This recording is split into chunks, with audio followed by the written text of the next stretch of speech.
भजनलाल सरकार ने आर्थिक त्वरितता और रोजगार सृजन को ध्यान में रखते हुए राजस्थान निवेश प्रोत्साहन योजना 2024 और आईपीएस 2024 को मंजूरी दी है, जिसकी घोषणा rising Rajasthan global investment summit 2024 से पहले की गई थी और यह योजना मार्च 2029 तक लागू रहेगी। आवश्यकता होने पर इसमें संशोधन भी किया जा सकेगा। इस योजना का मुख्य उद्देश्य विनिर्माण सेवाएं, एमएसएमई, स्टार्टअप, नवीकरणीय ऊर्जा, सनराइज सेक्टर जैसे एयरो एवं स्पेस, रक्षा, drone, semiconductors, agritech, waste recycling आदि, लॉजिस्टिक्स, वेयरहाउसिंग और ग्लोबल कैपेबिलिटी सेंटर जैसे क्षेत्रों में निवेश को प्रोत्साहित करना है।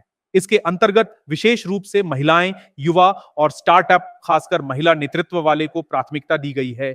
योजना में लॉजिस्टिक्स अवसंरचना हेतु न्यूनतम निवेश सीमा भी निर्धारित की गई है, जैसे वेयरहाउस या कोल्ड चेन हेतु 2 करोड़ रुपए और मल्टी मॉडल लॉजिस्टिक प्रोजेक्ट के लिए 50 करोड़ रुपए। अब स्टैंडर्ड सर्विसेज पैकेज में निवेश की न्यूनतम सीमा को घटाकर 25 करोड़ रुपए कर दिया गया है और पर्यटन इकाइयों के लिए इसे 10 करोड़ रुपए कर दिया गया है, रुपए तक कम किया गया है।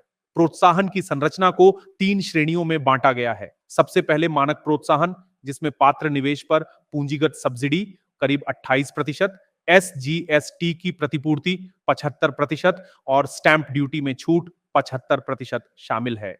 दूसरी अतिरिक्त प्रोत्साहन बूस्टर श्रेणी है, जिसमें हरे विकास के लिए लागत का 50% रिफंड, 100% बिजली शुल्क में छूट, स्वच्छ तकनीकों पर अतिरिक्त छूट, निर्यात के लिए 25% मालवाहन सब्सिडी और क्षमता विकास जैसे तकनीकी प्रशिक्षण, आईपीआर रिफंड आदि शामिल है। तीसरी श्रेणी अनुकूलित पैकेज है, जो मेगा और रणनीतिक परियोजनाओं को सिल्वर, गोल्ड या प्लेटिनम पैकेज प्रदान करती है, जिसमें निवेश आकार और रोजगार सृजन के आधार पर विशेष प्रोत्साहन दिए जाते हैं। इसके अतिरिक्त सनराइज सेक्टर में पहले 3 मेगा, अल्ट्रा मेगा प्रोजेक्ट्स को पूंजी और टर्नओवर आधारित सब्सिडी पर 25% अतिरिक्त सनराइज बूस्टर भी मिलेगा। पात्रता की दृष्टि से ये लाभ नए या विस्तार निवेश हेतु हैं, बशर्ते योजना लागू अवधि के दौरान या प्रमाण पत्र मिलने के 2 वर्षों में उत्पादन शुरू हो जाए। आवेदन प्रक्रिया राजनिवेश पोर्टल के माध्यम से सिंगल विंडो क्लियरेंस से सरल बनाया गया है। क्या इसे सबसे अधिक लाभ कौन आनेगा? एमएसएमई और स्टार्टअप कंपनियां। एसजीएसटी, ब्याज, आईपीआर और निर्यात में रिफंड एवं सब्सिडी प्राप्त कर उद्यमिता को बढ़ावा दे सकेंगी। हरे विकास, निर्यात और प्रशिक्षण क्षेत्र से जुड़े प्रोजेक्ट्स को ऊर्जा और लागत में भारी राहत मिलेगी।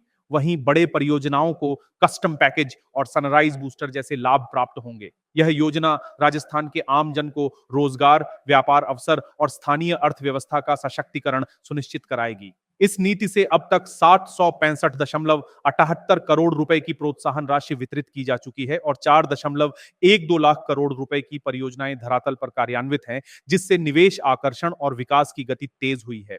भजनलाल सरकार इस योजना के माध्यम से राज्य को निवेश मित्र और विकास केंद्रित बनाने में निरंतर प्रयासरत है।